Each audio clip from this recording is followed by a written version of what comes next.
Okay, class 8, let's continue our fifth chapter, and the chapter name is British Policies and Impacts. In the previous video, I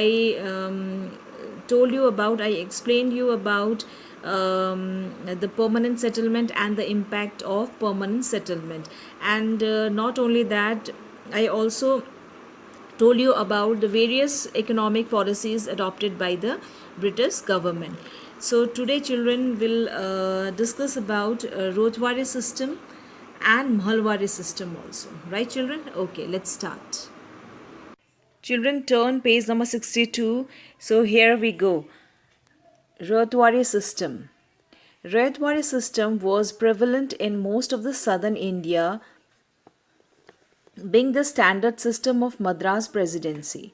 So it was started in Madras Presidency. So nowadays we called it Chennai, right? The system was devised by Captain Alexander Reed and Thomas Munro and introduced by latter when he was governor of 1820 to 1827 of Madras. Under this, revenue system was collected directly from each individual cultivator by the government agents, right? So in this Rotwari system, what happened is that the taxes, the revenue would be collected from the cultivators directly, right?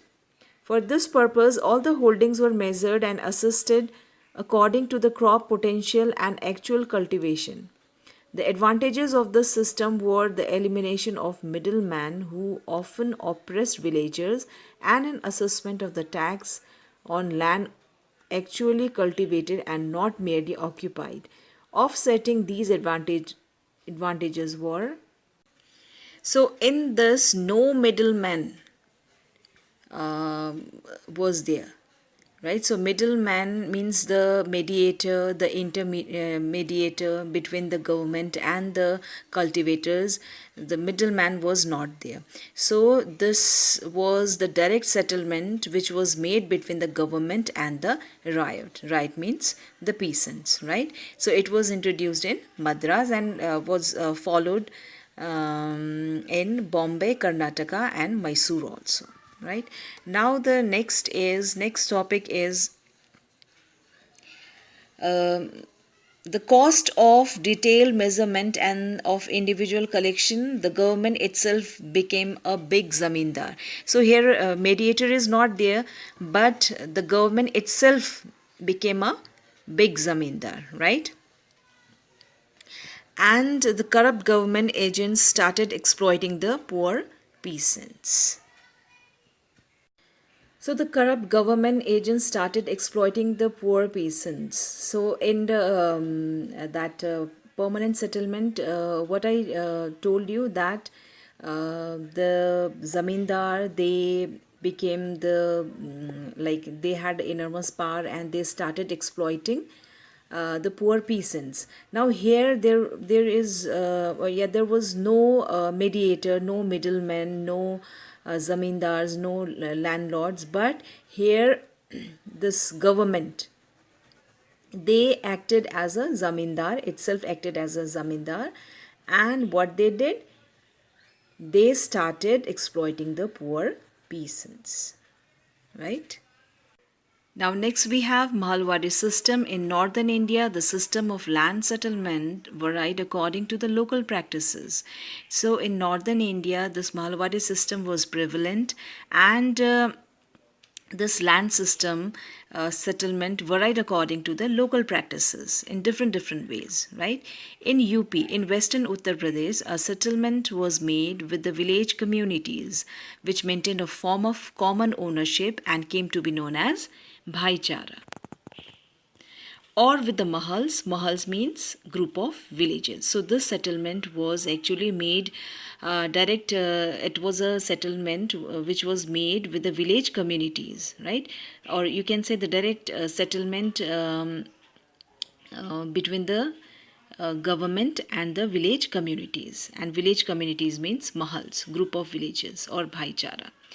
Hence, it came to be known as Mahalwari system. The lands of Punjab and Delhi were also settled on this line. The land laws introduced by the British brought many changes in the Indian society. So, what changes it had brought? Number one, the land became a sellable property. Number two, the system of paying off revenue within the specific time compelled many small landholders to mortgage or to dispose of their property. So, if the poor peasants they were not able to pay taxes on time or revenue on time, they were not able to give revenue on time, then they were supposed to mortgage or they were supposed to dispose of property, right? And the new system were mainly responsible for the inequitable ownership of land and the growth of poverty in the countryside. So this land settlement, this Malwari system was not benefited to the poor peasants or the poor farmers. Only the government was benefited, right? So again, same the life condition, the condition of the poor peasants, that was very miserable, and there was a growth of poverty in the countryside. Countryside means village area, right, children? Okay. Okay, now look at this ray diagram, land settlement. So there are three policy settlements given there: permanent settlement, Ryotwari system, and Mahalwari system, right?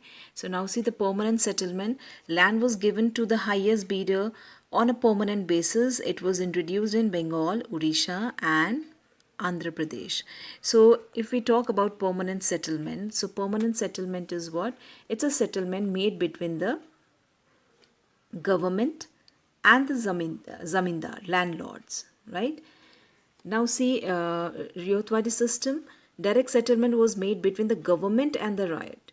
So here, there is no mediator, only it's a settlement, directly settlement made between the government and the peasants or the riots, right? Next is Mahalwari system. In this system, the settlement is made between the government and the village communities, right? So what common thing is there in all these permanent settlement, Rotwari system and the Malwari system? Only government was benefited, and this poor peasants, they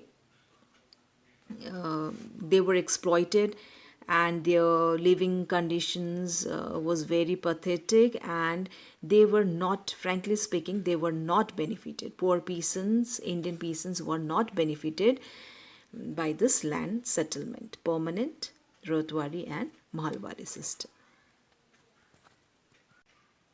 Okay, children, this much for today. We'll continue with the same chapter with the new topics in the next video.